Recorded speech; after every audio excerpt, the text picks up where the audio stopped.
EAFP podcast. Sometimes may be good, sometimes may be. We love him so much. He's a special person for all of us. He's so nice. He's so nice. You can watch it live every week on Facebook under the Jonko Navi and the Star 6 Media Facebook page.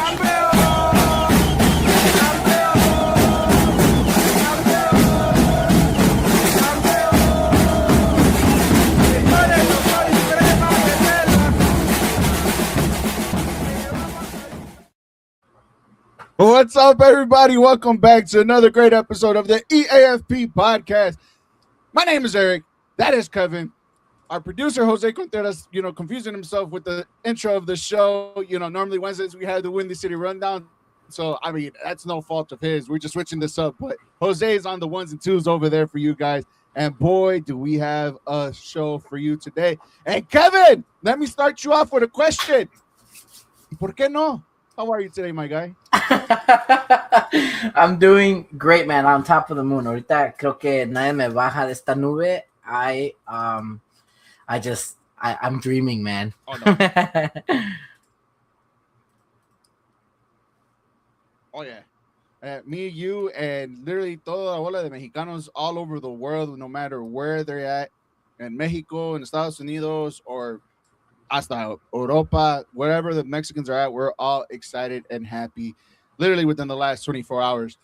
But first things first, thank you for joining us on today's episode. As always, guys, like and share our shows on your Facebook page for your friends, family, and your enemies. Also, go to our YouTube page on the Windy City Rundown YouTube page. Like and subscribe there too as well. We want to get to 500 subscribers right before the start of the NFL season. That's also right around the corner of the start of basically the whole soccer season también at the same time. So hop on there, help us get there too as well. We're putting out a lot of good content for you guys on this for this show, and also for the Windy City Rundown that normally is live on Wednesday, but because the Selección Mexicana played yesterday, we just pushed everything back. Hell no, we might even double dip. We might even do the Windy City Rundown show a little later. Talk about a little bit of Chicago sports, depending what the producer Jose says at the end of the show. Okay. Evan, déjate digo, I think yesterday for the first time, sentí varias cosas, Kevin. Sentí emoción alto, orgulloso de ser mexicano. Sentí como futbolista que sentía antes, bro. I felt like once in a very long time, the aficionada mexicana and the selección mexicana por fin están conjuntos. And yesterday showed and proved all 90 minutes, the Estadio Azteca was just booming, was electrifying, was just all over the place. Ecuador just couldn't find their footing in that stadium. And desde el principio, bro, Mexico just had the front foot throughout the whole entire time. And boy, the Quiñones showed out and really scored the first goal in a very, very key moment for the Selección Mexicana. No, 100%. I don't think anyone could have expected, looking at those three group stage matches, for Mexico to come out the way that they came out this game. It was 100%. It was a game that I had been nervous about all day, but the minute I saw that lineup and the minute I saw Mora on that ball for the first time, there was just something that como que te calmaban los nervios. Ya habías dicho, lo sabíamos el talento que era el chavo, pero para verlo jugar todo el partido, así como lo hizo, bueno, no lo jugó todo, pero así jugar el partido, ¿cómo lo jugó? Man, I'm telling you, 100%. It was amazing. And to be completely 100% honest with you, Kevin, I want to say that's probably Mexico's best lineup. I think like the two por two for the style, the style or la formación, the style that este Aguirre wants to play, el Vasco Aguirre wants to play. I think that's it. With Romo and Lira kind of them anchoring the midfield, helping out the defensive unit. That way, you see Gallardo and Jorge Sanchez just all day on the flanks, left and right. And you saw Jorge Sanchez busting his ass. Again, not the biggest fan. Jugó con América, never liked him then, still don't like him now. Pero ayer, ¿sabes qué? Hand up, jugaste, chavo. You did your thing. You shut me up. You proved me wrong. And that's what I want to be proven every single time. Prove me wrong. Yeah, yet he had probably, if not the best game of his entire life that what I have seen. Gallardo over there supporting on the overlap runs, probably filtering the balls left and right. Pero, Kevin, ayer, Gilberto Mora just pulling the strings left, right, center, putting the balls in the way he did. A los 17 años, bro, tenemos una joya. We have a gem in Gilberto Mora, and the moment wasn't too big for him.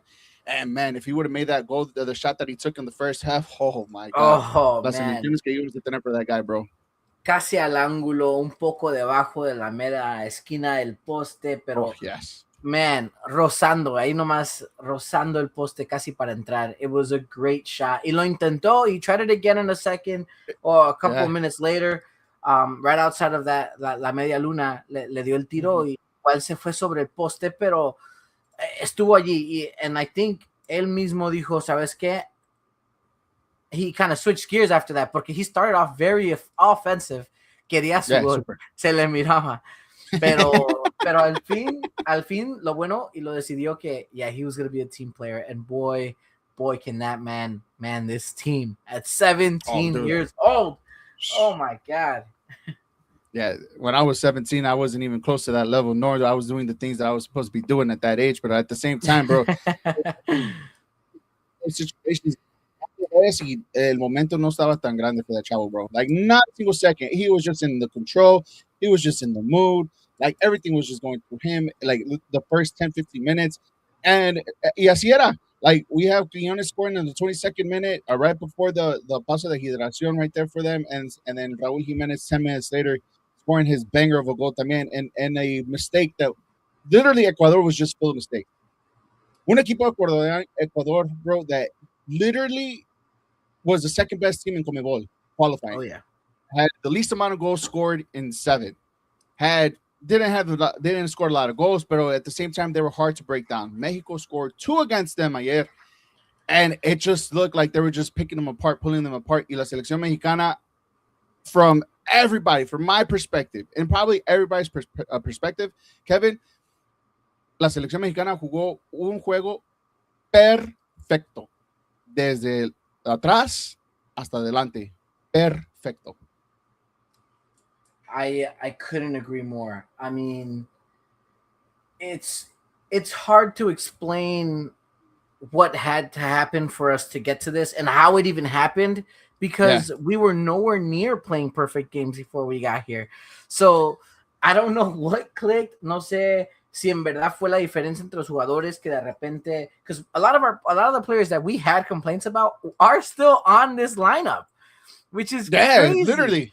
Like, I don't know de dónde salió que de repente le prendieron, o no sé si será el rival que habíamos dicho, saben que este rival ya lo conocemos, lo tenemos bien, o sea, ya es cliente. No sé si fue eso, but like, I was nervous coming up to this game because of what you were saying. Ecuador era el equipo que tenía para espantar y que tenía para ganar. And for Mexico to come out and show out the way it did, it's just, it's got me ecstatic, man. 100%. Kevin, let's go to the comment section real quick. And your carnal here, Jason says, I don't know if it was just a tactical and the game plan was just to finish the game in the first half, but the second half was poor for Mexico. Jimenez was tired. Subs couldn't make a difference. Mexico cannot do that again against a good attacking teams like England. We'll talk a little bit later more about the Mexico versus England game for sure. But Jason does have a point. But also at the same time, Jason, Ecuador, no, they didn't have an answer. I think they had no way to go and attack the Selección Mexicana. They had no ideas going forward. So as much, yes, it did die down. They did probably start the first 5-10 minutes pretty on the front foot, but they still couldn't find the ideas anyways to even get to the net of La Selección Mexicana. And even then, so just you're right. Even though it looked a little sluggish, it looked a little slow, it looked a little poor at the same time. But Mexico did what they had to do. They kept the clean sheet. They didn't create any mistakes. They still created chances that could have been even more than just 2-0. And at the end of the day, that's all it is. Because now, in this aspect, in the Estadio Azteca, the way how it is, if you're chasing the game, you're already at a disadvantage. If Mexico 100%. Goes up at whatever point, it's already a disadvantage because la altura at the Selección Mexicana, just being that many above thousands of feet above sea level, the smog, just the general area. And also, you're talking about, what, 80,000 Mexicanos on top of you the whole entire time from the first second all the way to the last second. like the pressure was there. Ayer fue un partido completo, not from the selección mexicana, pero la afición mexicana también. Oh yeah. It just, I don't. Go ahead. No. Go. Finish your thought because I don't want to lose that thought. No. Go ahead. Go ahead. Right now. No. My thoughts will always stay with me. Jose knows, sort of. The only thing that I want to say is like, por fin estamos viendo the opposite of what we've been seeing, right? México en los partidos anteriores, and I keep mentioning that, es empezábamos con un plantel que no funcionaba en el principio y los goles ya llegaban tarde en el partido. Lo que causa una presión that we don't want to have to deal with, right? We don't want to have to try and hurry for goals at the end of the game because in any kind of counterattack, especially like you mentioned against big teams, they can be very clinical at this stage in the game. And if we do get countered late in the game, we want to have numbers in our scoreboard to be able to counteract that. And if we're not starting off this way, not starting off strong, I don't think we can do that against bigger teams. So I'm in a disagreement, but I kind of get what he's saying. I just think that I would very much prefer to have a strong first half and do what we were doing against Ecuador. Yes, maybe I wouldn't like for our goalkeeper to have to make the saves that he was making because he made some great saves yesterday. But yeah, Dala showed out. But as long as we can maintain that rhythm, and like you mentioned, as long as we can keep them chasing the ball, we're gonna be in a great place. Porque en el Azteca les va a batallar, le van a batallar. Oh, les va a doler. 100%. Yeah, you're definitely right, Kevin. Any team, it could be Mbappe in Francia, it could be Yamal in Spain, it could be England, who's coming up on Sunday. I will always lean towards La Selección Mexicana en Estadio Azteca any day of the week, bro. The EAFP podcast here on Facebook and on YouTube, guys. Thank you for joining the show. As always, like and share our show on your Facebook page for your friends and family and your enemies too as well. On our YouTube page, please go there, like and subscribe. Trying to get to 500 subscribers before the start of the soccer season and also the NFL season too as well. So be on the lookout for there. Our episodes of the EAFP podcast are now on Spotify. So if you have Spotify and you missed the show, hey, it's cool, right? The audio version is on there too as well. So we're going to be everywhere from here on out. Not only just the EAFP podcast, but also the Windy City Rundown show too as well. Normally live on Wednesdays at 7, but like so many kind of played yesterday, so we kind of just pushed it a little forward the day after. So, but Kevin, we'll talk more about the Selección Mexicana later on the show. Already who we're going to have on Sunday. Yeah, no.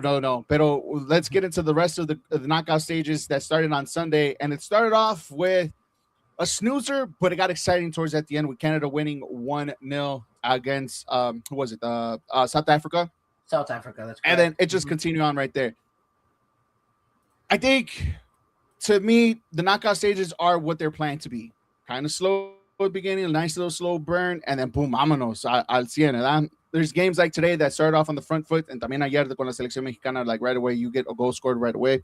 Pero it just felt like these are just proper matches, no matter who the teams are. These are proper matches now that we're seeing because, it's win or go home. That's exactly it. Ya estás en el momento donde un error te causa un gran dolor. I mean, that's what it comes down to. Fíjate, South Africa was going. I mean, I don't want to say they were going for the tie in this game, but after a certain time in that game, they started realizing que no lo iban a ganar por goles. Era aguantar el partido, ir a penales.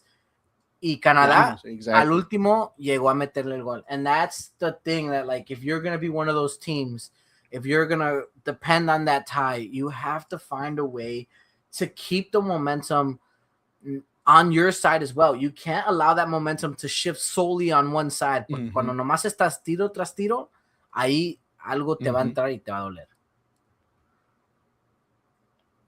And like I said, it's a winner go home, and you're absolutely right. And in the winner go home, Kevin, we already have two giants that are already out of the knockout stages, and that's Germany and also the Netherlands.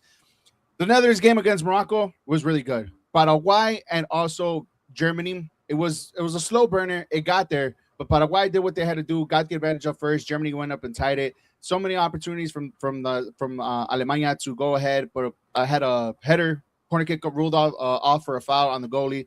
Went to PKs. Both games went to PKs. Netherlands and Morocco, and also Germany and Paraguay. And Morocco and Paraguay, literally Paraguay. Yes, you hear me correctly. Paraguay beat Alemania in penalties 4-3. And literally, el portero de Paraguay, mis respetos, tall as shit, did everything he could, saved the penalties, came up big. It's 50-50. Tú lo sabes, lo sabemos nosotros, es 50-50 en PKs, pero un partido así no se espera lo que va a pasar. And now we have upsets. We have one big upset in Paraguay. We could have had another one today. And también tú dices, es un error.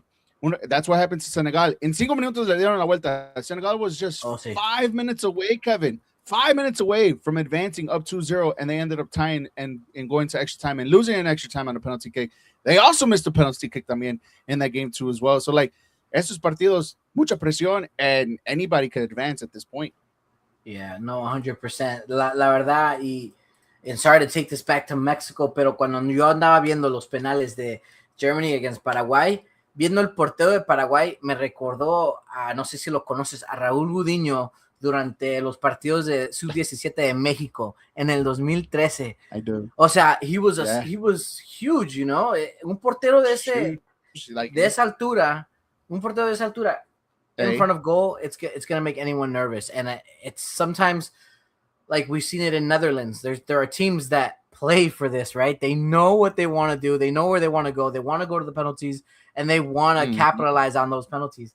Y no sé qué está pasando este año, pero I'm noticing that a lot of these games that have gone to penalties, these penalty takers, they're not as confident as they used to be.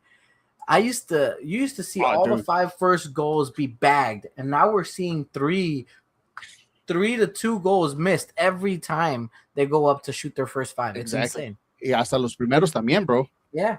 Yeah, the first shots are. I mean, Kai Havertz it's automatic. Just, you know, Kai Havertz in Arsenal is our penalty taker when he's on the field, right? And he's basically automatic. He has not missed a penalty kick since he's been with Arsenal, in the last 3 years already. And even when Alemania, Mr. Automatic. For him to miss the first penalty kick, bro, it just means a lot. Sabes que la presión can get to these players no matter what. And it just seems like, como Paraguay, perfect example es Paraguay.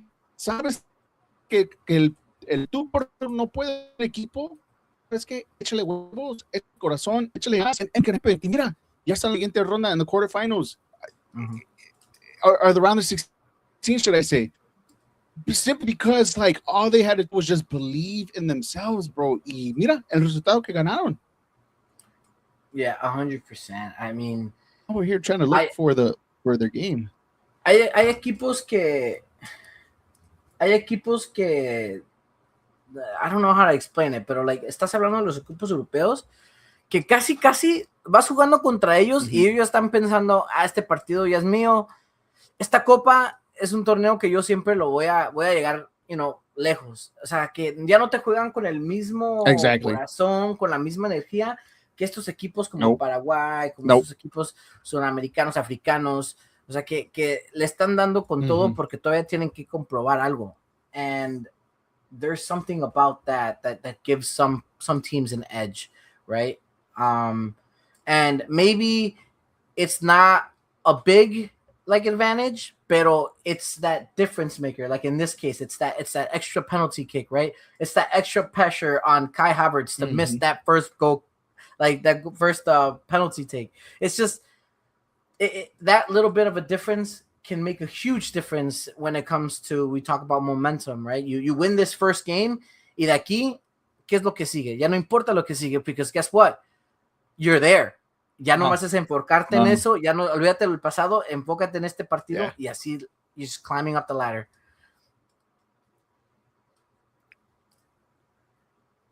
Oh, 100%. I mean, Norway looking, Norway, another team, one of the darlings. And I think there was one of everybody's pretty much underdog team to kind of make it far into this tournament. When you have Holland scoring left, right, and center, bro, anything is possible. You can't count them out, whatever. And they just look like they're a team of destiny to probably even make it far into this tournament. they have a great game. It's going to be a good game on Sunday. The multiple games that we're going to have on Sunday, bro. With Norway and Brazil at 3:00, and then obviously La Selección Mexicana contra Inglaterra that we'll talk about a little later in the show. Those are our games on Sunday. But it's just we're talking about top stars, top quality into these knockout stages. And si se vieron. We talked about it. We mentioned it a little bit earlier in the show how DR Congo almost created that upset today against England, literally winning from minute 6 on up until the 75th minute. Harry Kane with a header, and that was just it. There you saw the quality over England over Congo, pero Inglaterra sufrió. They couldn't buy a way to score a goal. They couldn't make a way to create chances, and when they did, mi respetos al portero de Congo, because boy, was he saving almost everything that he could, bro. Y en estos juegos también un jugador puede también ser la diferencia de avanzar o de estar afuera de la siguiente ronda. Exactly. So it's just, I love it. This is what we're talking. This is what we're waiting for. The group stages could be the group stages, but ahorita, Kevin, these are what we're looking for. This is what we're waiting for. And what's crazy about it, Kevin, let's veer off a little bit, right? But I love to point into the perspective of like the sports that we watch here in the United States, and obviously the World Cup and all the other stages too as well, right? Here, most of the times we really like Cinderella stories. And obviously in college basketball, you get that more often than not. In the professional sports, not as often, but when you do have one, like, yeah, at first it's pretty cool. It's a cool story, pero al último queremos ver los mejores contra los mejores. Oh, sí. En el Mundial, or just even in any soccer tournament in general, the Cinderella stories, everybody gets on and everybody supports and everybody wants to see them succeed and see how far they could go. I mean, the Champions League, Bodo Glimt, llegando a, what was it, the quarterfinals que llegaron?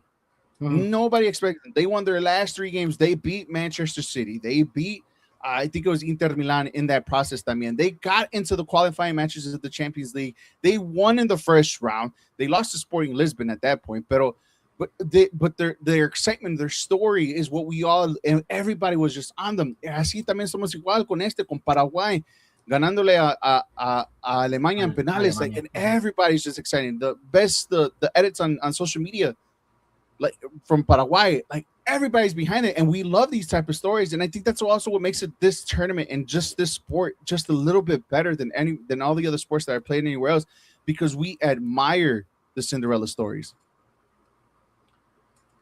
You know what? It's just, I think it's the whole reality of like everyone wants to say, why not us, right? Exactly. And right? that's what the reminder of this is.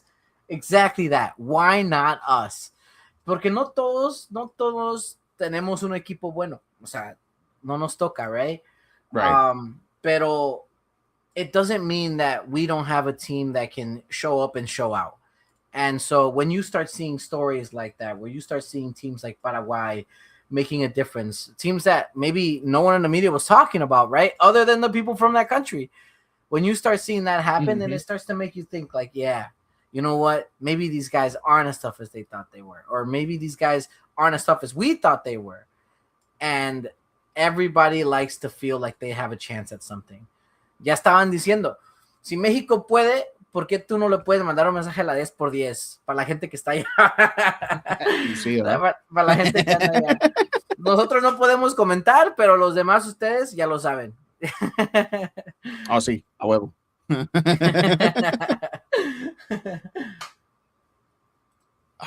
I'm trying to get a live update. Right now, currently, as we're live on the show, también está jugando la selección de Estados Unidos too as well. And right now, it's still 0-0 against Bosnia Herzegovina. ¿Cómo se dice? You're trying to say Bosnia? Yeah. Herzegovina. There you go. Damn it. Yeah, there it goes. Finally, it came out. No me dejó el acento mexicano, no me dejó. I tried to say so many pronunciations at the same time. But right now, currently, it's 0-0. I think the biggest news for today's game was that Christian Pulisic was back in the starting lineup for the United States men's national team. He was out the last 2 games. He's back into the game. As I can see right now, the United States clearly held the possession, right? They're out in Santa Clara. Yep. They're dominating. They already have 2 shots, 1 on target. Really can't see the game right now as my thing is still kind of buffering, but from what I've been seeing also on social media on Twitter, because I'm also on my X right here, or on Twitter, should I say, and it's just saying that it's just one of those games that hasn't really created anything.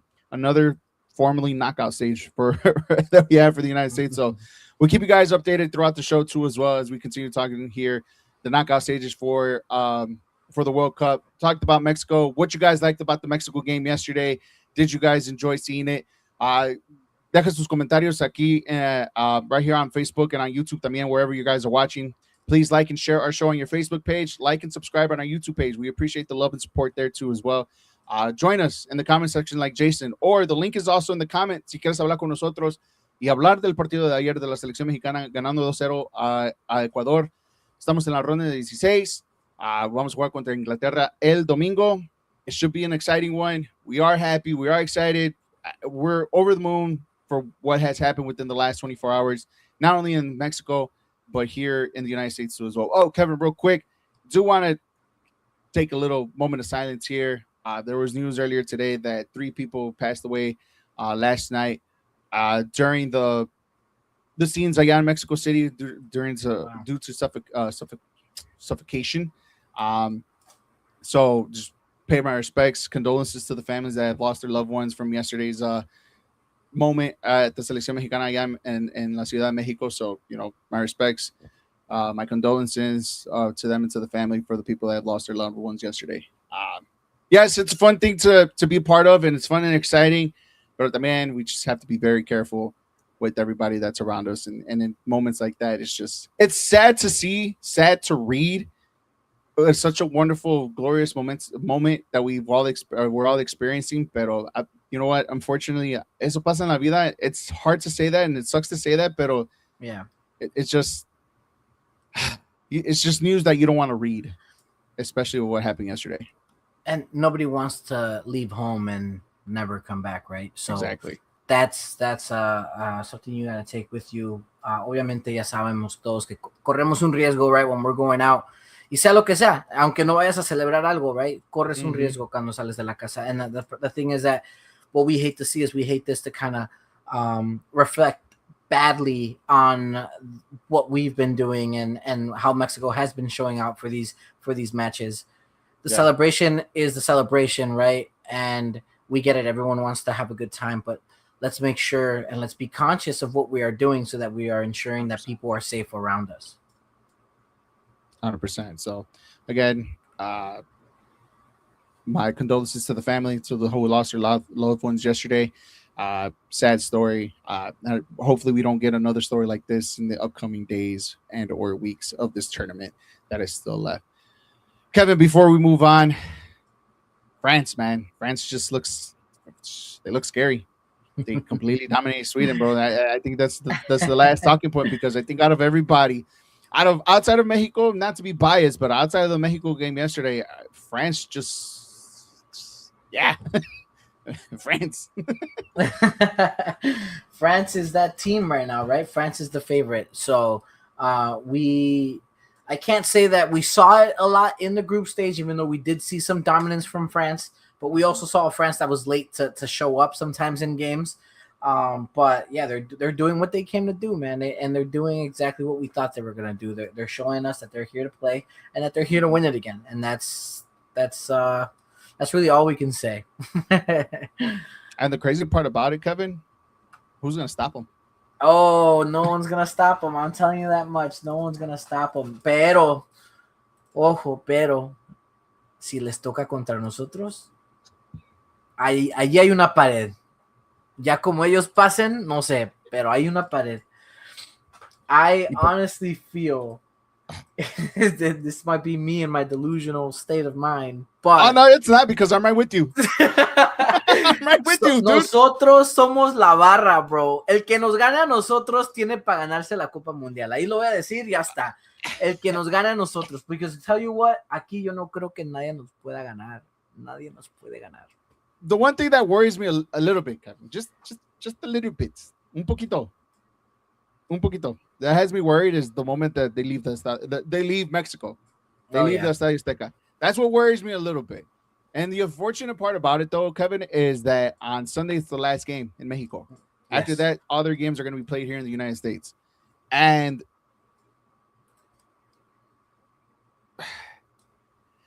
es lo mismo, pero no es lo mismo de jugar aquí, ¿verdad? Porque mira, todos mexicanos somos un bola de animaleros, bro. Like, we're all over the fucking place. It doesn't matter what state we're in the United States, what country we're in. Pinches mexicanos hay donde sea. Right? Nacemos donde se nos dé la pinche gana. Exactly. But the thing is, it's like, no es lo mismo jugar in Dallas or in Houston or in California or in Nueva York or hasta en Miami. No es lo mismo jugar allí que jugar en el Estadio Azteca, donde todo el pinche estadio está atrás de ti, te está apoyando. Yeah, when you come over here, yes, you're going to have your 30, 40,000 fans of Mexican fans también aquí, pero no es igual, or no se siente igual. And that's what worries me just a little bit, just a little bit. It just... México, hasta la final, fuck it. When I filled out the bracket, when we did the bracket challenge that we had, which we'll probably post up in the next couple of days, see where we're at in the bracket challenge, I had actually Mexico winning the final. Did you really? Spoiler alert. I had Mexico going all the way, my guy, and winning it all. Something about this team. Por allí está, obviamente, como dices, the delusion, pero también igual está la confianza que tenemos nosotros 100%. Y el orgullo que tenemos de nuestra selección, man. And that's all I can say. The EAFP podcast here on Facebook and on YouTube, guys. Like and share our show on your Facebook page for your friends and family. Also, like and subscribe on our YouTube page too as well. Trying to get to 500 subscribers before the start of the new soccer season and also the start of the NFL season too as well. Windy City Rundown is live every Wednesday at 7 p.m. But today, just for today only, we moved that to the side simply because the Selección Mexicana played yesterday, and now we're just talking about it. So give us your thoughts about the Selección Mexicana's game yesterday against Ecuador, the 2-0 victory against Ecuador in the Estadio Azteca. Quiñones with the first one, Raúl Jiménez with the second one, and Mexico just played a perfect game. So leave your comments if you guys want to join us. The link is also in the comment section too as well. So there's plenty of ways to join the conversation in today's episode, in all our episodes, not only here but the Windy City Rundown. Kevin, the front three, my guy. Let's do the front three. Let's do it. And today's segment for the front three. Now, if you're new to the program or if you're new to the show, we really have a front three. Everybody does a top five. They do their own variations of top fives. And it's kind of like an easy way to kind of put in things here and there and everywhere. But for us, we like to notch up the difficulty a little bit. Just a little bit. So we're only picking three of whatever the topic is. And today's topic, and Jose, I know you're producing the show, our producer, Jose. If you have a top three for today's segment, it'll be pretty nice for you to join us if you like. If it's up to you, it doesn't matter. No pressure. But today's segment is the biggest upset of this World Cup so far. So we have the biggest upset of this World Cup so far. We have a few honorable mentions. I have an honorable mention. You have an honorable mention, Kevin? I do not, but go ahead. I want to hear yours. I want to hear your honorable mention. Honorable mention is actually Curaçao versus Ecuador. That 0-0 game between them two is kind of like it was pretty interesting, but it was a sign that we should have saw coming, especially how we saw Ecuador play yesterday. It was a sign that we should have saw coming in that aspect and how Ecuador was going to approach these type of games. We were blinded for the 2-1 victory that they had against Germany in the last game of the season, last game of the group tournament, for them to notch in their to knock in their ticket to go into the knockout stages, play against the Selección Mexicana. Pero it is what it is. Let me see. Ooh, we have somebody in the comments. Who do we have in the comments? Tony, what's up, Tony? Tell me Rafa Marquez has nothing to do with this team playing like this. De que Rafa Márquez tenga algo que ver. Obviamente el Kaiser es de Michoacán. Yo también soy de Michoacán y por eso yo le tengo mucha admiración. I got to meet the guy a couple times. Es bien sangrón el hijo de su madre, but he is. I love him. He is a talent. Yeah. Oh man, can you defensively? I have not seen Mexico so defensively sound, and I want to believe with all my heart que eso tiene que ver mucho con la idea de que Rafa Márquez está ahí en la banca, bro. Oh, I can't deny it. I can't prove it, pero tampoco tengo dudas, you know? Right. Porque No, yo definitely creo true. que- And especially en lo que tiene Montes y Vázquez como pareja. You know what I mean? Like those two have like this level of confidence. And we know Johan Vázquez had that in him. We know that. We've seen him, right? César Montes, pues no, sí tiene juego. Hay que decir que no. Mhm. Pero there's something about these two playing together, and especially into the leading up to the World Cup with the friendlies, como que estos dos cabrones tienen algo que Rafa Márquez ha puesto en la mente, que cómo hacer este estilo o cómo jugar esta posición así.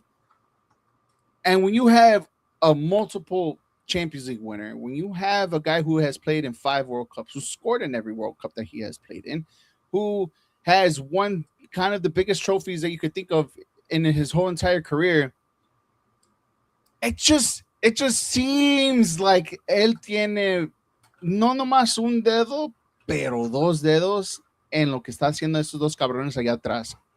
And I'm with you. I'm not saying that Rafa Márquez has anything to do with it, Kevin. But I'm also not saying that he has something to do on how well those two, especially there's a reason why they haven't conceded a goal in 4 games. Oh, yeah. I think I read or saw something that this has been the first time that no team has been scored on the first 4 games stages, Yep. and since Italy in 1990. Uh-huh. And I think And I'm Italy just was like- the only other team. There's 2 other teams. I think Italy is one of them, but I forget who the other team was. But Mexico. you're correct. We're in it now. Jesus Arroyo, what's going on, Jesus? He says on el Facebook, este domingo es frijoles charros contra baked beans. It's going to be No. good. La verdad, no. Yo creo que los mejores frijoles mexicanos son los fritos y con queso derretido en medio. Chingue su madre. Y saben que hay alguna gente que le gusta el chorizo también en los frijoles, pero para Inglaterra y solo para Inglaterra el chorizo va a venir aparte, cabrones, para que sepan. I love it. You know what? No. You know what's my favorite beans? Son frijoles de la olla. I don't know why, but I prefer frijoles de la olla. It's just something about that. De agarrar como que si es like a soup or something and just comerlos así, bro. I like frijoles de la olla better. But fried beans, I mean, you're not wrong. Pero para mí los mejores frijoles son los frijoles de la olla. Hands down. Hands down. Con una tortillita y todo, nomás te Con piñan en una el tortita y luego le puedes echar un pedacito de asada o de pollito o algo. Like you could do so many creative things with frijoles de la olla. Bueno, It's bueno. just, you know, I'm just saying. Pero Jesús, tienes razón. El domingo es frijoles charros versus baked beans. And let me tell you, from a guy who's been to London, I've had baked beans over there. It's a different animal. I'm not saying that I didn't like it, but also not saying that I enjoyed it either. It was pretty good. It was okay. That's all I It gotta was an say. experience, to say the It's last. definitely the experience for sure. Tony says on Facebook, does that remind you of Puyol and Marquez? Oh, I don't know. What a time. Take me back. Oh, my I don't know. God. No, if anything, what? Who would you say is más entrón? Probably Vázquez, no? You would say it's Vázquez over César Montes? I think so. You think so? Cesar Because- Montes has been kind of like, ever since the red card, you know, obviously también ya le bajó un poco. Pero yo creo que Johan Vázquez es más, cuando ves una jugada donde like they're tripping over themselves, Johan Vázquez está allí, güey. You know, like I know. he seems more like the one that get the foot in when he needs to. Doesn't really matter what's going to happen. Él es el que va a hacer lo que tiene que hacer, ¿no? And I think that is him, not Montes for sure. No, not Montes for sure. Pero when I think of Puyol, I don't think Puyol as a cool, calm, collective type of guy. Yo veo que bien inteligente y por su estatura, because he was really short. Everybody forgets that Puyol was pretty short. That long hair did him wonders because that long hair made him look taller than usual, and that long curly hair that he had, ¿verdad? Pero era bien entrón, and like he timed his sliding tackles perfect, and it's just like he wasn't the most beautifully aesthetic looking soccer player that played center back ever. He had to kind of adjust him, like because of his size, because he was so short. Pero brincaba like he was like 6'6", like he had hops, he had strength, and it's just I don't know. I get where Tony's coming from, pero Puyol and Marquez, I don't see it. No veo nadie, no veo ninguno de los dos así tan cercas como en trones como Puyol. You know, it just exactly he was a workhorse, but it just wasn't. Yeah. It wasn't so beautifully sounded looking center back. And I think maybe just maybe, and this is just me growing up into the style of soccer that we've seen nowadays, right? To where now everybody's a ball playing center back. Nobody's really that así tan entrón. Nobody's really that dirty center back that like you had to have one of each. El más entrón y el que sabe jugar con la pelota. Now it's both center backs have to be uno's derecho y el otro es izquierdo, y los dos tienen que jugar con la pelota. So it's just kind of like ya tienen que saber cómo jugar, que también igual se está viendo en los porteros. Ya los porteros también.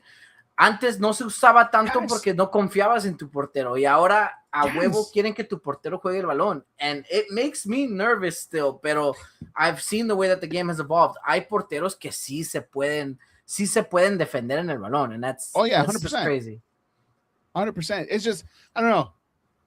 I get where Tony's going from, but I don't know. I don't see Puyol and Marquez. But just to go back to the topic, I mean, topic's still there, but just to go back, it's just I think Rafa has molded both of them to play somewhat similar to Rafa and their idea, their way of thinking. I think that's the way it is. Their way of thinking how to approach a game. I think that's what Rafa has done to both Montes and Johan Vázquez, and it's only going to improve their game. Johan's 26, Montes is 24, 25. They're both so super young. Both of them are playing in Europe, pero un torneo así como se ven, jugando como están jugando ahorita, they could probably make that big move to La Liga, or I think Montes was in La Liga. No, I think he was with Espanyol, if I'm not mistaken. Yeah. They can make those big time moves, especially Johan Vázquez, who's in Genoa in Italia. Rumors circulating, and we'll have more topics of like rumors and of players going to other clubs later on in the future podcast. But like him going to like Juventus, Inter Milan, like big teams in Italy, that's good for him. And I think in a tournament like this, everybody's stock goes up just a tad bit on where they want to go in the near future. But great talking points, and especially the Frijoles one. I love that. That has to be a clip going on the social media for our page coming up soon. Frijoles charros versus baked beans. Jesus. Buena idea, mijo. Buena idea. I love that one. All right, back to the front three, should I say. So new to the program, you guys could join into as well. Front three, basically, we picked the best three of whatever the topic is for today. Today's topic is upsets so far of the 2026 World Cup. We're starting from the least, number 3, up to number 1, which is the best one. Obviously, self-explanatory on that part. So let's start off with you, Kevin. Number 3. Number 3, I am gonna put Ivory Coast versus Ecuador. Just because it was a group stage.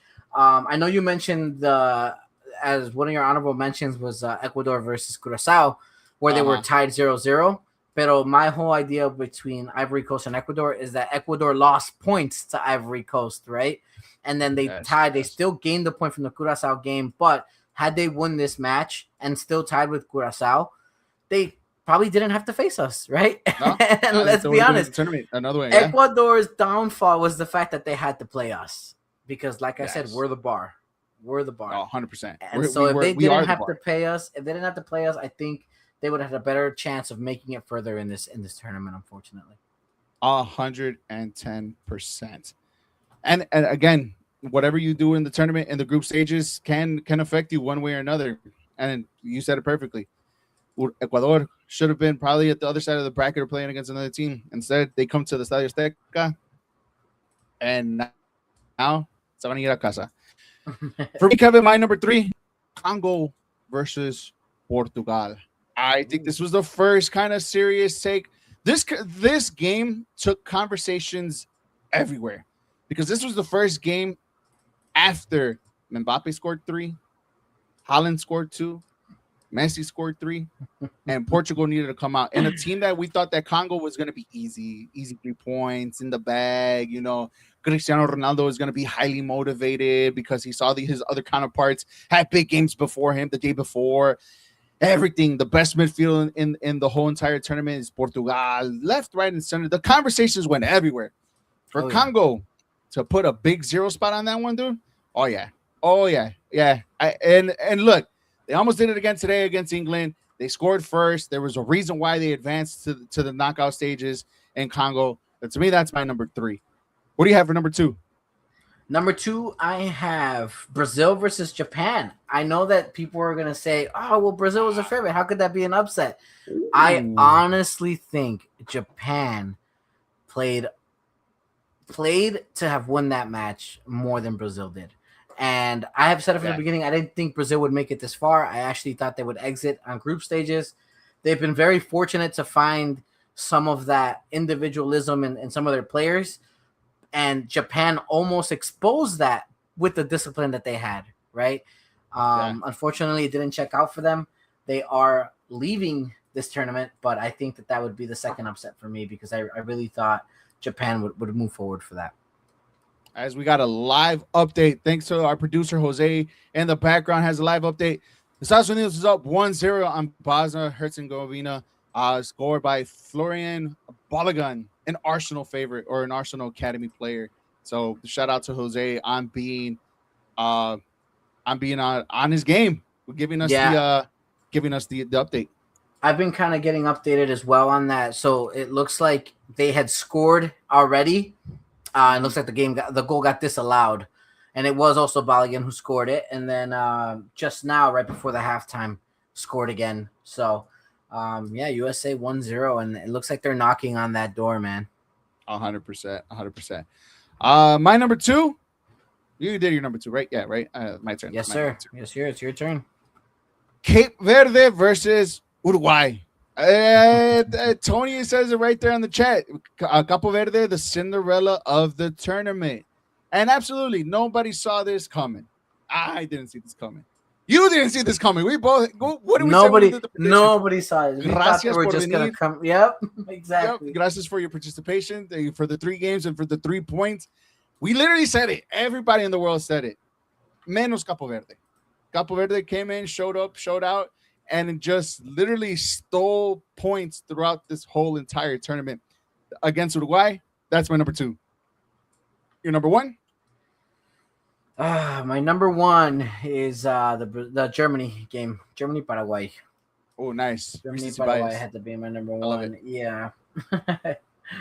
I love it. Yeah, and that's a good one too, simply because of the way how Paraguay went into the game, put on the front foot, applied the pressure to Alemania, got the first goal, kind of set back because again, Paraguay, if I remember, I think Paraguay is the team that beat Argentina, beat Brazil in the qualification matches, kind of took points away from Venezuela away, home and away. Like they were also one of the teams that were least scored into this tournament, and for them to have the 1 goal and did what they needed to do, obviously Kai Havertz scoring the goal. But the story, you're absolutely right.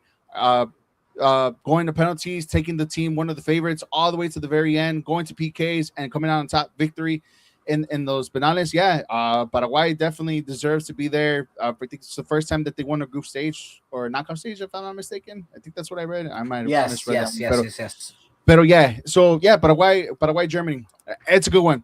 I'm continuing the Cinderella story for my number 1. I think nobody saw this one coming. You didn't see this coming. I didn't see this coming. Jose, our producer, didn't see this coming. And I know everybody else in the whole entire world.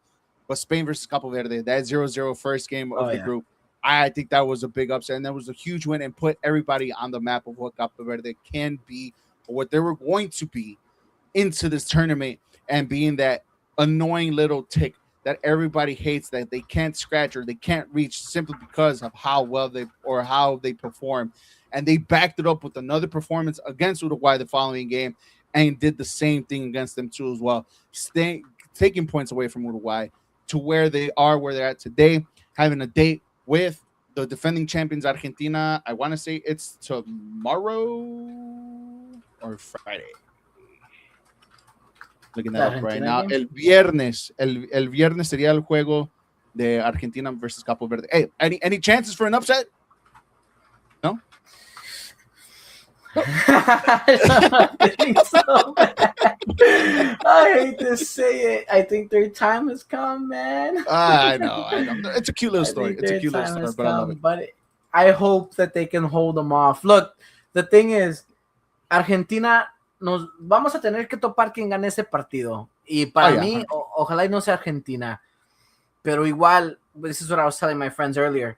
¿De qué nos sirve ganar la Copa Mundial si nadie va a recordar los equipos que jugamos?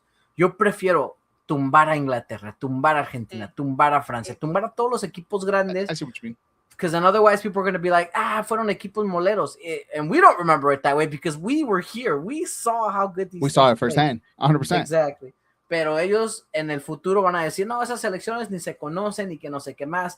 I would rather take the hard route there and prove it that way than take it that way. Take it the easy way with Capo Verde. Not that Capo Verde is an easy opponent, but it just sounds like an easy opponent. Right. Y tienes razón, Kevin, because if I ask you a question, Spain 2010, what's the one thing you remember the most about that Spain squad in 2010? The only thing I say is I just remember their gameplay, their style of gameplay. Not the route that I was looking for, but the route that I was looking for is that they lost their first game of the tournament. No entraron ganando. Yeah, exactly. And normally everybody said at that point, if you lose your first game of the matchup, there is no team that has ever won the World Cup until that day. So I mean, it was a sign to come. So you're absolutely right. You want to be remembered for your run in the tournament, right? Everybody remembers France and Argentina, and I feel like nobody remembers the games prior to that, right? Maybe for the World Cup. Everybody remembers 2018 in Russia, France, like that game against Argentina as well. You know, everybody remembers those games. Like, you're absolutely right, and I get what you're saying. Like, you want to be remembered for a game or for multiple games in the knockout stages and how you got there and how sweet it was to get there and to actually win it all. Real quick in the comment sections, Jesus says, a Capo Verde lo van a robar el viernes para buscar el Infantino, unfortunately. No, I mean... Ya sabemos quién es el favorito de Infantino, man. Ya sabemos quién es, ya sabemos que Argentina lo tiene regalado, pero bueno. Yeah. Do I want to cheer for an upset? 100%. I think that would be the most darling Cinderella story, and then everybody in the whole entire world will know what Capo Verde is. Everybody will start vacationing at Capo Verde. Everybody will start buying Capo Verde jerseys if that does happen, if they do eliminate not only Messi and Argentina, but the defending world champions of Argentina too as well on Friday. Is it a tall task? 110%. But take it with a grain of salt, but I do feel like the two games that they tied against Spain and Uruguay should have a lot of merit and hold a lot of merit for what they can do or what they can provide any type of frustration for La Selección Argentina on Friday. And just if they just go out and play it, we'll see. We'll see. Tony also on the comment section said Uruguay was thinking the name was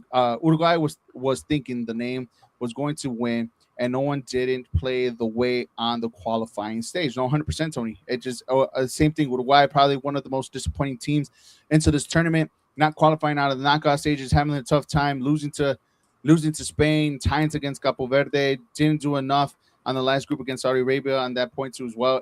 You're absolutely right. Jose Huerta says, Jason más grande que Ecuador. So. And you can be too. Tú también puedes ser más grande que Ecuador. Simplemente get in our comments. Get in here. Join the chat with us, guys. If you guys can join this chat with us, we will always see you guys as más grande que Ecuador. Porque Ecuador ahorita... como que no.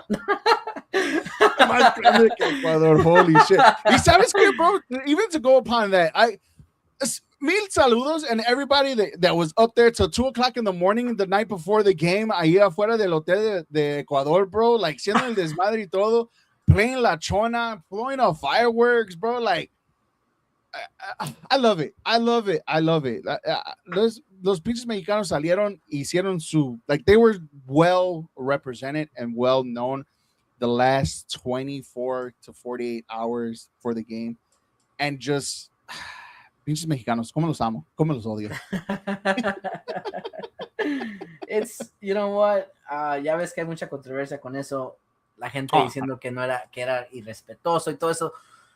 Eso es el fútbol, así es, así 100%. Siempre ha sido, right? Ellos lo han hecho, en Europa. Nosotros lo hemos regresado, o sea, ya, 100%. que se les quite, que se les pase. De todos modos, ellos durmieron a gusto, ya tienen sus headphones, no escuchan ni madres, ellos güeyes andaban bien dormidos, los únicos mortificados fuimos nosotros que no dormimos tampoco, o sea, nadie dormió esa noche. No, hell no, nadie. You're absolutely right, ahí se estaban rascándose, ¿cómo dijo el argentino? Viven en un country, viven en un country. A ellos no les molesta nada, ellos están felices donde están. No way whatsoever, dude. Como dice, se estaban rascando hasta la verga. Ahí nomás. You're absolutely right. ¿Tú crees que lo está molestando? No, tienen con las cortinas que tienen ahí que está pone bien oscuro ahí nomás, bro. You're right. Put the soundproof headphones on y bien pinche dormido te quedas. White noise, música, whatever you fall asleep with. ¿Tú crees que le van a afectar? No. It's a fun story. It's funny as fuck. It's funny as hell. Para nosotros queremos creer que we're making a difference, right? Exactly. Pero para ellos de seguro ni madres. And to be 100% honest, el resultado de ayer y como jugaron, fuck, they made a difference. Ni se vieron que Ecuador pisaron la cancha o hicieron algo en efecto al juego de ayer. Era México, la aficionada mexicana, el Estadio Azteca y fue todo. Like there was nothing else upon it, bro. Like that was it. Comment section. We're getting into this. We're moving on to the last segment of the show, but we're getting to the comment section here too as well. Tony says England's not letting no one know where they are staying. It doesn't matter, Tony. You know why?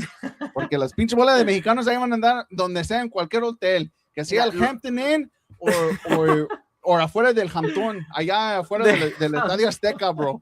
En la casa de Mauricio allá, o en el pinche hotel de todo un chico que está acá. No importa. En Ecatepec, vale madre, ahí vamos a llegarles. El hotel de Cuauhtémoc allá afuera, dude, like, en parte norte del estadio, bro. Like, it doesn't matter. They're still going to be there in full effect, Tony. Y así va a estar, and it's going to be another beautiful thing to say. Además, alguien fue, I think somebody put it on Twitter que nadie vaya a este hotel tal y tal with the directions cuando estaba la selección ecuatoriana. So it's just kind of like, okay, cool. All right. Y ahí fueron. So it just takes one person. It just takes one person. Lo mejor que puede pasar para Inglaterra es que se mantengan en Estados Unidos lo más posible. Porque llegando a México, no se van a imaginar el desmadre que van a ver. Bro, you're absolutely right. I've already seen a lot on we're getting there, Jose. We promise. Right? I've seen a lot on social media, especially on the TikTok side. I bet you and I follow a lot of like the European soccer heads that are over there, right? Doing their shows or stuff on Instagram and TikTok. Every single content creator that I've seen that is from England have all said the same thing. I am nervous about England playing Mexico on Sunday. Not because of the quality of the style of Mexico that they play, but because what Mexico brings overall. The fans, the stadium, the altitude, y hasta el equipo que they've been playing very, very well. Probably el mejor equipo, uno de los mejores equipos ahorita en este momento, jugando al mejor nivel ahorita. Poniendo todo eso en el game que tuvo Inglaterra hoy, I think it culminates everything onto why everybody in Europe or everybody in England is nervous about Sunday. Oh, man, es que también tienes que ver esto. Hasta el momento, Inglaterra no ha jugado ningún partido fuera de Estados Unidos. Exactly. This is going to be their first game in Mexico. And yes, maybe they can see what's going on, pero es una cosa verlo y otra cosa vivirlo, right? 100%. Obviamente la gente acá es diferente, se vive el fútbol un poco diferente. Y aunque todavía hay gente like us, como los mexicanos, que somos desmadrosos, no es el mismo desmadre que se va a ver en México. Simplemente llegando, así como los van a recibir, esa presión les va a llegar rápido a la mente. 100%. 100%. And I don't think that the England players know that just yet. I don't think the England players know what they're getting themselves into. If we're talking about this, right? as I continue, before I finish my statement, I'm just going to read this comment section real quick by Jose. Jose says the best thing for Mexico is Norway to beat Brazil. Brazilian wingers would be too much for our fullbacks. Mexico has better chance of dominating Norway on a high press / fast build-up. I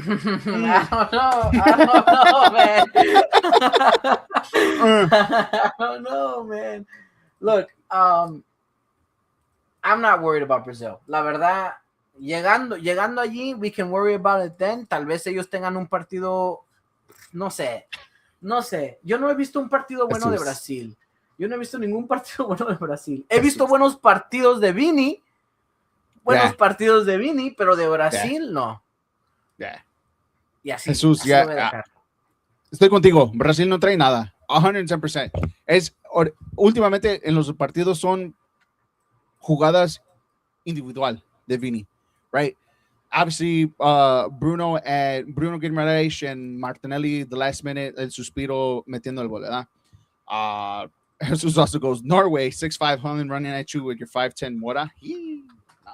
Look, me personally, I think I go the other way around. I think I'll be more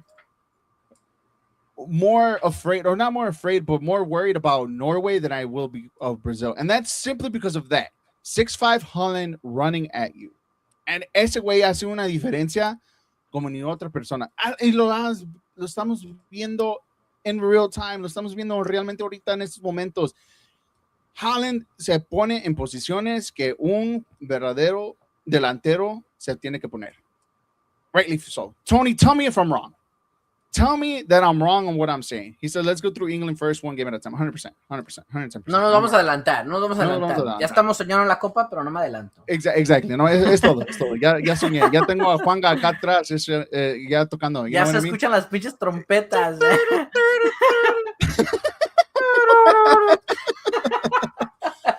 But Tony, tell me if I'm wrong. Haaland, the way how he plays, he knows how to be in the right place at the right time at every single moment. His running diagonally up front to the top is probably the hardest thing to capitalize. Plus, he runs like a fucking psycho. He has a fucking shot that's super crazy. He's left-footed, and he's 6'5". Like, where am I wrong in anything that I'm saying? Where's a weakness in Haaland, like outside of his right foot? There's no other weakness. Right? I don't see a weakness. Si el Chicharito fue the all-time goal scorer for Mexico, siendo lo alto que es, porque no es alto para nada. No es tan alto el cabrón. Imagínate que él tuviera el mismo físico que Haaland. Fuck. Lo que 100%. Podía haber hecho. The goal scoring abilities es Haaland también, bro. También I know. That's what I'm saying. Hay algo de un jugador que sabe cómo presionar un balón y igual saber dónde estar. Right. 100%. Porque es una, como te decían antes, como decía el perro Bermúdez, o no sé quién fue que lo dijo, tener el balón es una cosa, pero tener el balón es como tener una novia, ¿no? Hay que saber dónde llevarla para mantenerla bien. Entonces, si tú no sabes dónde llevar el balón, si no puedes terminar la jugada, ¿de qué te cuesta tener el balón? Suéltala, compártela. Pero Haaland es un jugador que you can get him on the ball, or you can even keep him off the ball, but he's going to make that difference that I think no other player can right now. And I love that for him. I know he's picking up a lot of steam right now. There's a lot of people that are fans of his. Pero para mí, ahorita no me preocupo de eso because I don't think we will see Norway. I think we are going to see Brazil, unfortunately. I think we're going to see Norway. Woohoo! So. Norway. I really. Tony in the comment section, he's like, bro, it's like me playing against your dad. He made a difference. Look, the stories that I've heard about my old man growing up years and years and years, and even through my college years, that when people found out who I was and who my dad really was, like the stories about my dad is well known throughout the whole South Chicagoland area of playing over here in the amateur leagues. Like everything that I've been telling them, how my dad was, how secure he was, the way he played, the saves that he made, like sometimes were just simply amazing. You know, everybody has told me that, right? And I'm not saying it was a lot. It was big shoes to fill. I never felt that way, but I've always felt like I had to represent my dad in a way of how he played and also as a person that he was. You know what I mean? I love that man to death. That man has taught me everything from from life to playing soccer, right? And the fact of the matter is, like, it was hard. It was more hard to represent him, the man, than him, the soccer player. And that was always that fine line, because everybody had stories about my dad and how great he is. And my dad's a good guy. Jose's met my dad. My dad's 65 and is fucking swole as shit. Like, yo aquí 36, y bien pinche panzón. Pero on top of that, it's just kind of like that's the persona that my dad always gave. And for years growing up, I was like, damn, that's your dad. Like, your dad this, your dad that, your dad this. And so, like, I get that. I get that reference a lot. So shout out to my dad. His birthday's coming up, by the way, in 30 days. So your dad was a pro. He acted like one. I could tell you that much. But he was just very, very well known aquí entre las ligas acá in South Chicago, Calumet Park, in Plaza, in Hispano, mainly more Hispano than anything. My dad was really well known for the teams that he played, for like the person that he is. Shit, it kind of felt like my dad was a professional soccer player, pero nomás de las yardas de aquí de Calumet Park, nomás my dad was a professional soccer player.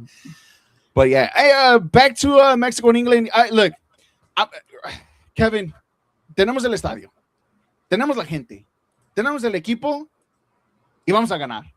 Yo creo que también.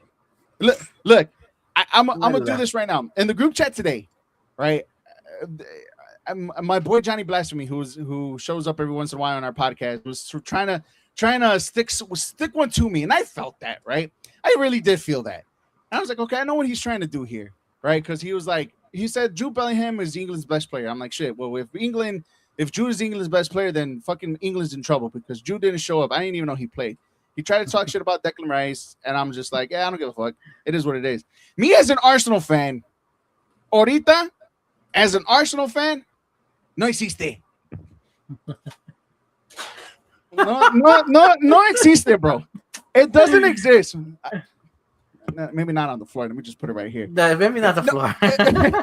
No existe. For 90 plus minutes, there is no Arsenal Eric. Es puro Mexicano. Mexico. Fuck Bukayo Saka. Fuck Declan Rice. Fuck Nani Madueke.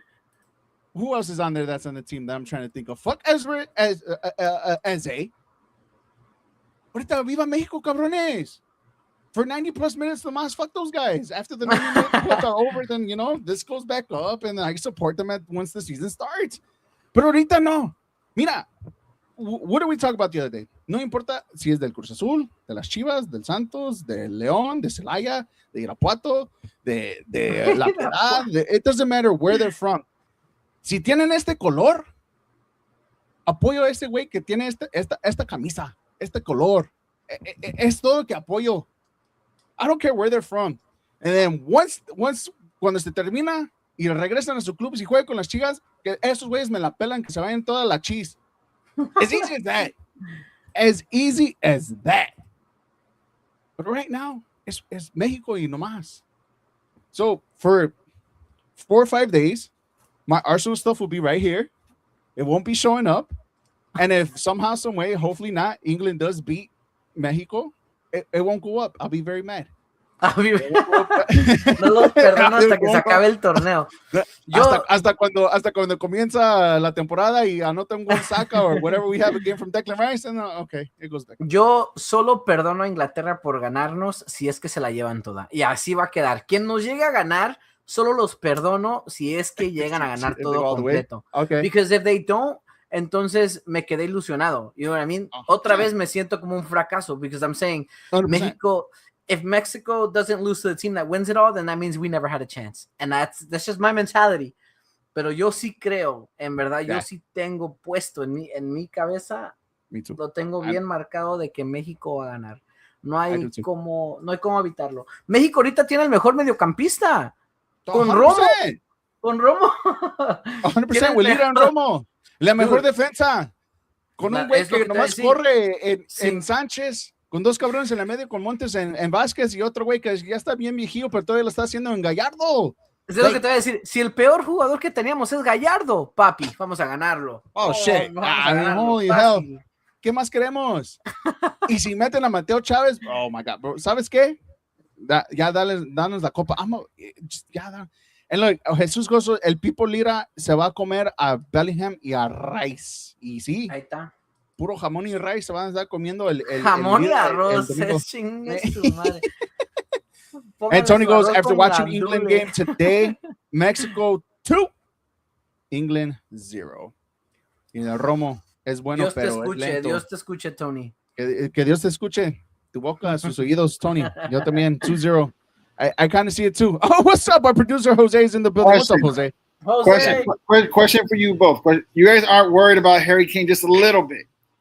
What he's been able to do this World Cup, when the ball is there, bro, just the touches, the finishes, it's a work of art. It's a work of art. You guys aren't worried just a little bit of Harry Kane. You know what? I'm worried only for a clean sheet. Pero de que we don't have players that can go 2 for 2 with him and score just as much on the other half, I'm not too worried about. I think we got this, man. Ugh. Que sea 2-1 no me vale. Que meta el pinche golazo de su vida Kane, me vale madre. Con que Mora o alguien más del otro lado se lo dé de vuelta. That's all I care about. And I think we have it. Let me play the role reverse on this side, right? So, I'm gonna be this guy for this segment for right now, right? Because obviously there's two sides. I am a little worried, right? I'll give you that. If anything, Kane has shown, and he has shown in not only in club level but in tournaments too as well.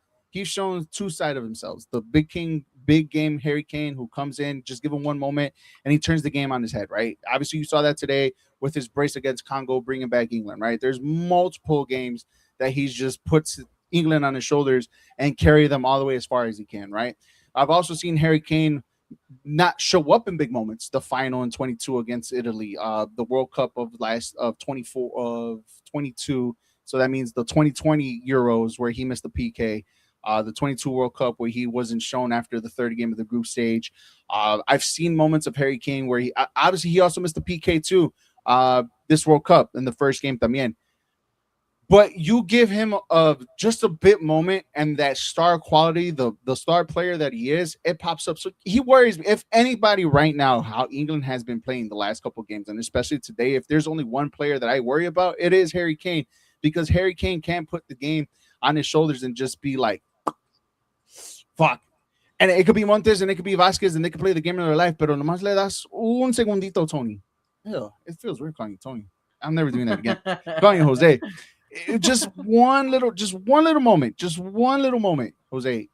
It's just he could make something happen, and that could change the whole game, the whole dynamic, and the whole feel of that stadium. Simply because that's a good team. That's a very stacked team. No matter how you see it, that's a stacked ass team, and they could turn on anybody's head. Or they could turn on anybody at any given moment. But so, I worry a little. Me and Tony are in the same way. Just a bit, Jose. Jesus goes, Harry Kane is nothing without the wingers and midfield. Look, it's been very weird seeing England play. Jose, you're absolutely right. It's been weird seeing them kind of play because it's like there's no dynamic. Like you kind of see like Anderson and Rice kind of being the same player. Jude Bellingham looks sort of kind of lost being the center attacking mid behind Harry Kane and not really receiving all the balls that he can receive to kind of make a difference.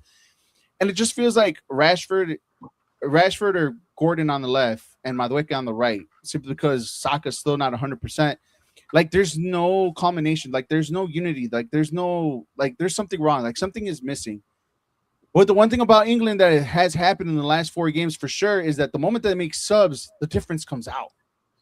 And that was shown today. That was shown today that the subs that Tuchel made the difference on why England is now in the next round and coming to Mexico playing against Mexico on Sunday. Where's it? England is favored -150, man. Yeah, that's what I was gonna say. Oh yeah, I've dreamt of days like this. I have dreamt for the day that Mexico was finally the underdog, because you know what? You don't bet against us, man. I'm going to put my whole fucking paycheck on this. Porque, ¿sabes qué? Por fin. Say, pound the money line. Pound the money line. Por fin, bro. Like, I don't think I have ever had Mexico on positive odds when it came to a single money line. I don't think that's ever been the case. And this is the opportunity to finally make some money off of Mexico on just the money line. That's going to be 100%. insane. I think we are going to take this game. I get where the concerns are with Harry Kane, but if the team isn't linking the way that it should be, Harry Kane isn't going to be a big issue because our defense is solid. He's going to be playing up against the atmosphere of El Azteca, and he's going to have to go 100%. against the altitude. And we already know these England players have been struggling to keep up with the heat. Now imagine the altitude. Forget it. 100%. And they were struggling today on an indoor climate controlled stadium in Atlanta. Yeah. Like they look gassed, they look tired. And it's just like, and imagine open air in Azteca. The one thing that I really, really wish, and I really, really wish this would happen if the times flipped. If we had the Mexico game first at 3:00, imagínate, 2 de la tarde en México. Con el calor. No, se mueren. And especially if Mexico, even if it's right now at 7:00 at night, the way it is on Sunday, right? Or 6, because Mexico está atrasado. It's 6 o'clock in Mexico, yeah, in Mexico.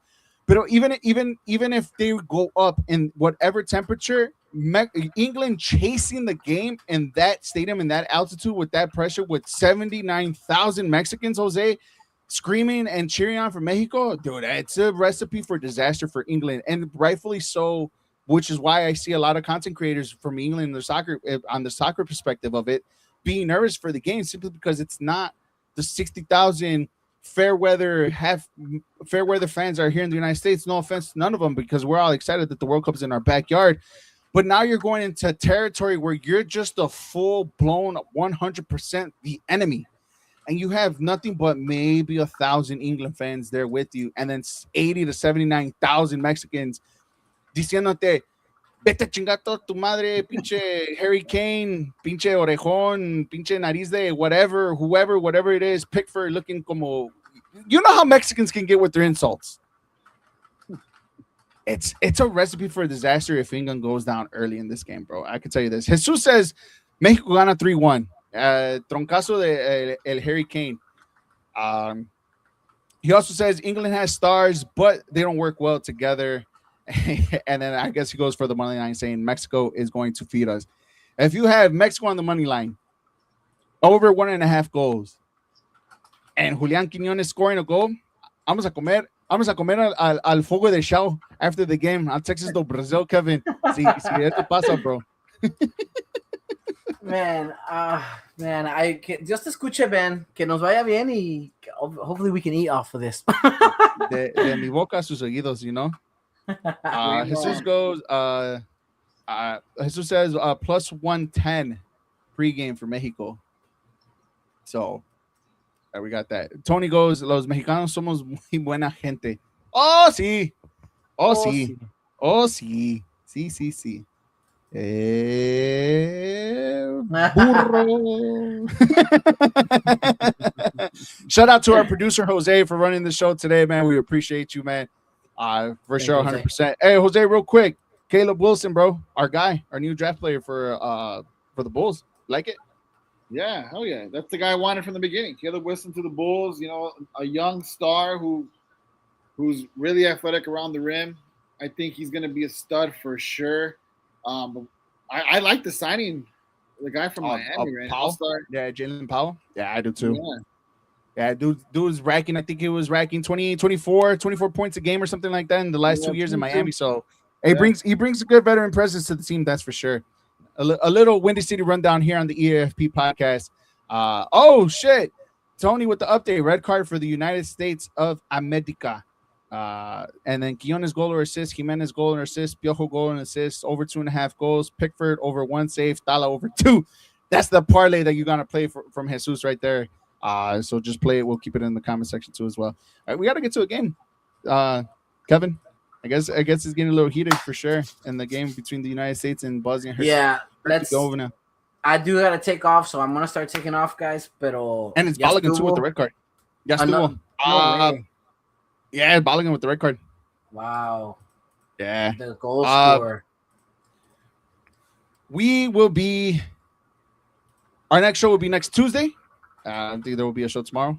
We're just going to run this down as the preview for today and tomorrow. Today's show will be tomorrow's episode también. But guys, if you missed today's episode, you can listen to it at your job on Spotify. If you have Spotify, listen to us there. We're trying to get to all the podcasts or all the audio listenings out there too as well. So be mindful of that. Podcast will be out tonight on the Spotify app. Also, like and share our shows on your Facebook page for your family, friends, and enemies. On our YouTube page under the Windy City Rundown, please like and subscribe there too as well. Trying to get to 500 subscribers before the start of the soccer season as well as the start of the NFL season for the Windy City Rundown. So please look out for that. We appreciate everybody in the comment section, from Jesus to Jason to Tony, Jose, our producer for today's episode. Kevin, muchísimas gracias, bro, for joining me today. I appreciate the love and support. This has been a great episode. Y arriba México, cabrones. Que viva México. Vámonos. 3-0 México. 3-0. 3-0 no sé, pero 2-0 sí te la doy. 2-0. I got 2-0. If anything, I feel like England will kind of ruin the clean sheet streak. If anything, I think I'm more leaning more towards Jesus 3-1 than I am 2-0. Pero a ver qué. So we appreciate you guys. Thank you again, Jose. Thank you everybody for joining us. We will see you next Tuesday, 7:00. Talk about the game of England versus Mexico, as well as all the other round of 16 matches that will be played before, and also previewing the games that are after. Look out for the front three segment as well. So we appreciate you guys. Thank you very much. And as always, Jose, hit that out. The EAFP podcast. Sometimes it may be good, sometimes it may be. We love him so much. He's a special person for all of us. He's so nice. He's so nice. You can watch it live every week on Facebook under the Janko Navi and the Star 6 Media Facebook page.